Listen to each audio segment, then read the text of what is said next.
Ma'am, Rita ma'am. কি হয়েছে Khalid? Ma'am, আমাদের এখন এখান থেকে চলে যেতে। কি বলছো তুমি এসব? আর তোমার হাতে গান কেন? ম্যাম, এত কথার উত্তর দেওয়ার মতো। দাস, ম্যাম, ওদিকে তাকাবেন না, গাড়িতে উঠুন।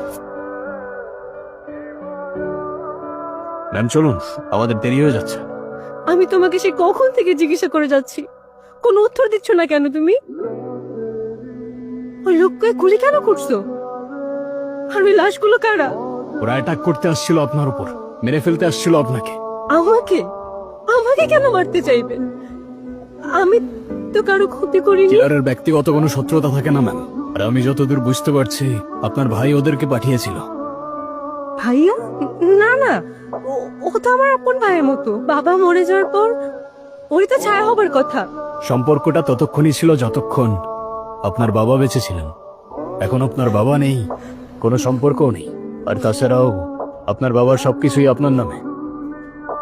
তার এই বিশাল সম্পত্তি আর সাম্রাজ্যের সামনে আপনার প্রাণের কোনো ভ্যালু নাই তাদের কাছে। সম্পত্তি? হিসেবের জন্য আমাকে ওরা মারতে চায়। সে তো আমি এমনিতেও দিয়ে দিতাম ওদেরকে। বাবা না থাকলে তো এই দেশে থাকার আমার কোনো মানেই নেই। এখন কোথায় যাব আমি? কার কাছেই বা যাব? আমার তো আপন বলতে আর কেউ নেই। যতক্ষণ আমি আপনার সাথে আছি, আপনার দুশ্চিন্তা করার কোনো কারণ নেই ম্যাম। আপনার সেফটি আমার দায়িত্ব, ভয় পাবেন না। চলুন।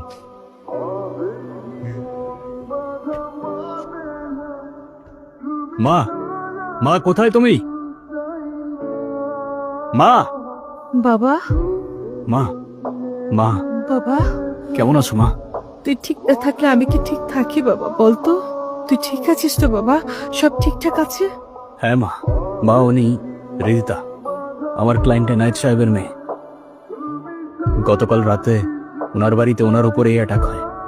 তাই বেশ কিছুদিন ওনাকে আমার এখানে রাখতে হবে। আসসালামু আলাইকুম আন্টি। ওয়ালাইকুম আসসালাম।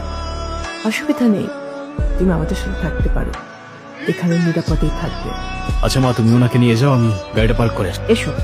Thank you aunty. ও আমাকে একবারও বলেনি আমরা এখানে আসবো। আপনার সাথে কিছু আনতেও পারলাম না। এসবের কোনো প্রয়োজন নেই, আগে ফ্রেশ হয়ে নাও। আর এসো, তোমার ঘরটা দেখিয়ে দিচ্ছি।